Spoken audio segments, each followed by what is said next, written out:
Bismillahirrahmanirrahim. Assalamualaikum warahmatullahi wabarakatuh. Pada kesempatan kali ini, saya akan berbagi mengenai psikologi perkembangan. Materi yang akan kita pelajari kali ini adalah dari dasar ke puncak, panduan cerdas perkembangan anak. Pernahkah Anda bertanya-tanya, mengapa sebagian anak mudah belajar, sementara yang lain kesulitan untuk belajar?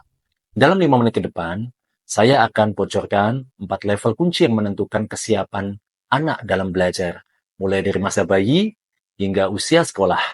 Simak sampai habis ya, karena saya juga akan sampaikan tips stimulasi anak yang praktis untuk setiap tahapan perkembangannya.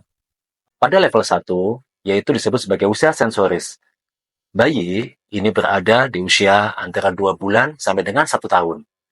Bayi baru lahir ternyata punya superpower loh.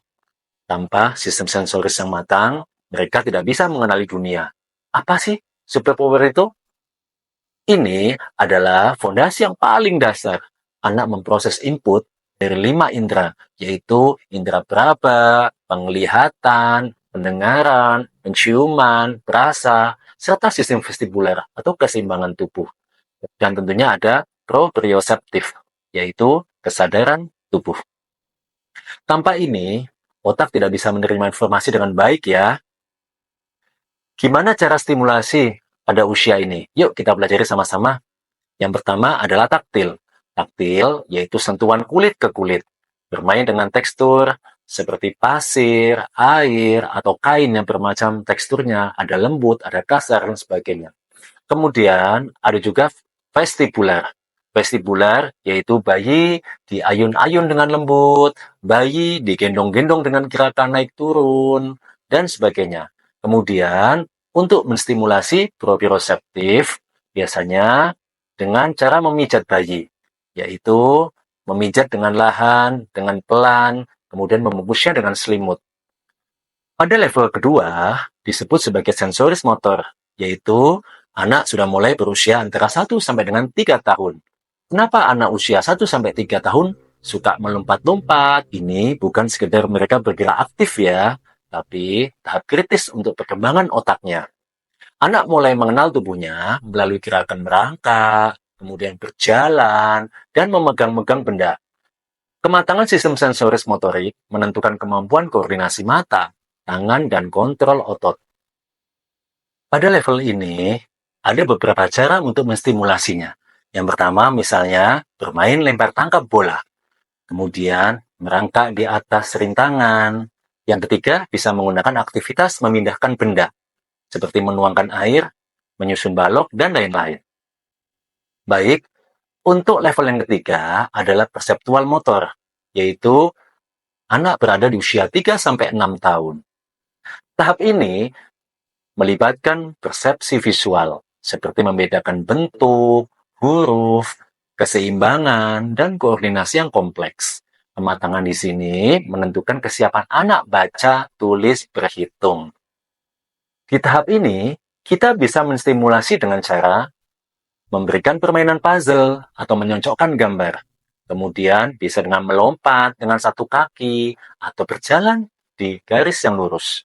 Kemudian menggunting kertas mengikuti pola. Untuk level 4, yaitu fase kognitif. Ini anak berada di usia 6 tahun ke atas. Pada fase ini, anak sudah pandai berhitung, tapi masih sulit untuk memecahkan masalah. Ini penyebabnya dan bagaimana cara memperbaikinya. Yuk kita simak sama-sama. Ini adalah puncak perkembangan anak di usia emas. Kemampuan akademik, pemecahan masalah, dan kontrol perilaku bergantung pada fondasi di 3 level sebelumnya. Jika anak masih kesulitan, perlu ditelusuri apakah ada masalah di level-level di bawahnya. Di level ini, ada beberapa cara untuk memberikan stimulasi terhadap anak. Antara lain, mengajak anak untuk diskusi dari cerita-cerita tertentu, untuk permainan-permainan strategi, seperti catur, monopoli, dan sebagainya. Kemudian anak juga bisa latihan untuk mengatur waktu atau latihan disiplin waktu pada usia ini.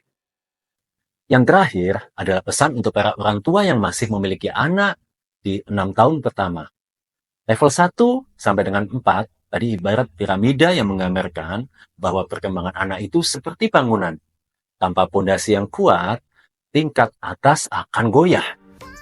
Baik, cukup dari kami. Jangan lupa subscribe untuk konten seputar psikologi anak dan share pengalaman Anda di kolom komentar.